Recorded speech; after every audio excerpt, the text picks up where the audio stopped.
berkualitas yang sesuai dengan kebutuhan dan lingkungan belajar peserta didik.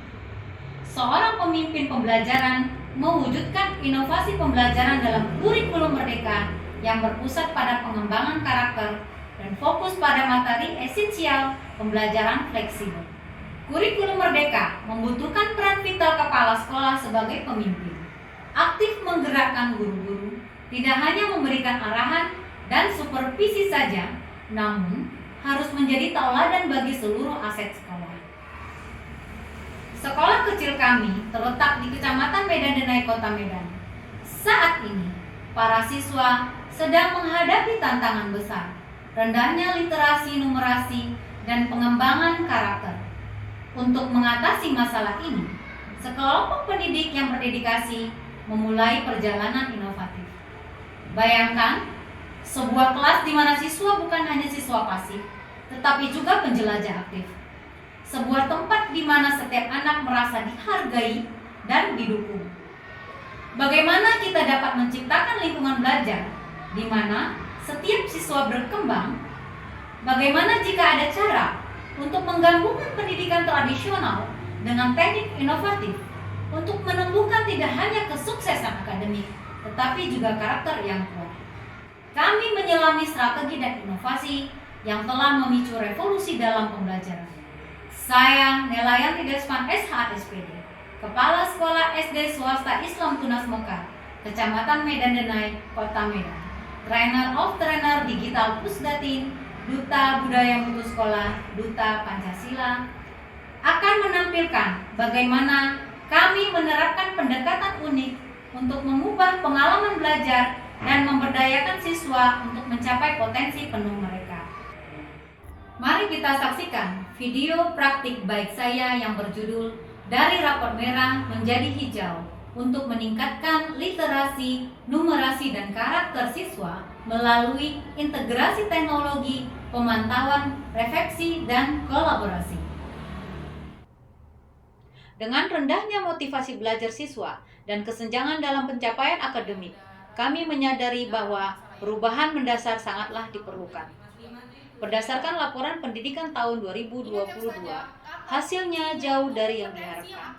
Metode pengajaran konvensional tidak lagi efektif dan kami membutuhkan pendekatan baru.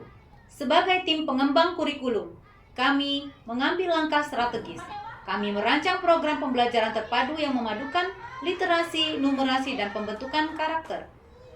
Fokus utama kami adalah memastikan program ini relevan dan menarik bagi siswa dari latar belakang ekonomi menengah ke bawah. Dengan memanfaatkan teknologi dan metode pembelajaran interaktif, kami berhasil mengintegrasikan teknologi seperti aplikasi kuis edukatif ke dalam pembelajaran sehari-hari. Program ini melibatkan beberapa langkah, termasuk asesmen siswa secara berkala, perencanaan perbaikan individu, dan pelatihan bagi para guru. Kami juga mendorong kolaborasi antara guru, siswa, dan orang tua. Setelah 1 tahun implementasi, hasil yang kami dapatkan sangat positif. Literasi siswa meningkat 10%, numerasi 10%, dan karakter siswa menunjukkan peningkatan tanggung jawab serta kerjasama. Para guru juga melaporkan peningkatan kreativitas dan motivasi dalam mengajar. Guru kini lebih mahir dalam menggunakan teknologi, bahkan mampu menciptakan modul dan buku cerita sendiri dengan bantuan aplikasi seperti Canva. Keberhasilan ini menjadi bukti bahwa dengan pendekatan yang tepat, tantangan besar dalam pendidikan dapat diatasi. Kami berharap praktik baik ini dapat menjadi inspirasi bagi sekolah lain yang menghadapi tantangan serupa. Dengan terus melibatkan seluruh pemangku kepentingan dan berinovasi dalam metode pengajaran, kami yakin bahwa pendidikan berkualitas dapat terus berlanjut. Sekolah Dasar Islam Tunas Mekar berkomitmen untuk mencetak generasi yang cerdas, berkarakter, dan siap menghadapi tantangan masa depan. Bismillahirrahmanirrahim. Assalamualaikum warahmatullahi wabarakatuh. Waalaikumsalam warahmatullahi wabarakatuh. Selamat pagi, Profesor saja. Seperti yang kita ketahui, sekolah kita SD kelas 4 ini sedang menghadapi sejumlah tantangan yang memerlukan perhatian dan aksi nyata kita semua. Berdasarkan hasil rapor kita, tingkat literasi, numerasi, dan karakter siswa masih pada level rendah. Hal ini tentunya menjadi kekhawatiran bagi kita. Mengingat pendidikan itu bukan hanya soal angka-angka pendidikan, tapi juga membentuk generasi cerdas, berkarakter, dan siap menghadapi tantangan masa depan. Kita juga menyadari bahwa metode pengajaran kita selama ini yang konvensional tidak lagi mampu memenuhi kebutuhan siswa dalam mengembangkan keterampilan dasar mereka. Tujuan rapat kita hari ini untuk mendiskusikan secara bersama-sama strategi yang telah kita terapkan dan tantangan yang kita hadapi, serta bagaimana kita berkolaborasi lebih baik lagi dalam meningkatkan literasi, numerasi, dan karakter.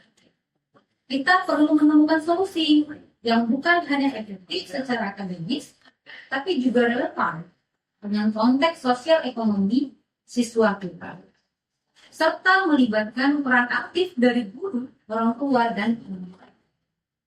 Saya berharap dari pertemuan kita ini, kita semua dapat berkontribusi dengan ide-ide, masukan, serta komitmen bersama dalam menciptakan lingkungan pembelajaran yang lebih inovatif, inklusif, dan berkelanjutan. Ada beberapa nanti pertanyaan-pertanyaan refleksi yang harus saya tanyakan kepada Ustazah saya terkait perkembangan dan perkembangan pembelajaran anak kita yang selama ini sudah kita monitor. Saya mulai ya. Bagaimana pengalaman kalian dalam mempelajari dan menggunakan metode pengajaran baru yang lebih interaktif? Kalau Sylvia? Ya, pengalaman saya dalam mempelajari metode pengajaran baru yang lebih interaktif sangat mudah dan memperkaya saya. Pada awalnya saya merasa cukup cemas karena metode ini interaktif dan itu merupakan pendekatan yang berbeda dengan pengajaran saya sebelumnya. Melibatkan orang tua dalam proses pembelajaran merupakan langkah penting yang saya ambil. Saya berusaha mengadakan komunikasi rutin bersama orang tua melalui pertemuan bersama. Terima kasih saja sudah hadir pada hari ini. Semoga kita diberi berkah dari Allah Subhanahu wa Ta'ala atas kinerja kita selama ini ya. Assalamualaikum warahmatullahi wabarakatuh. Waalaikumsalam warahmatullahi wabarakatuh.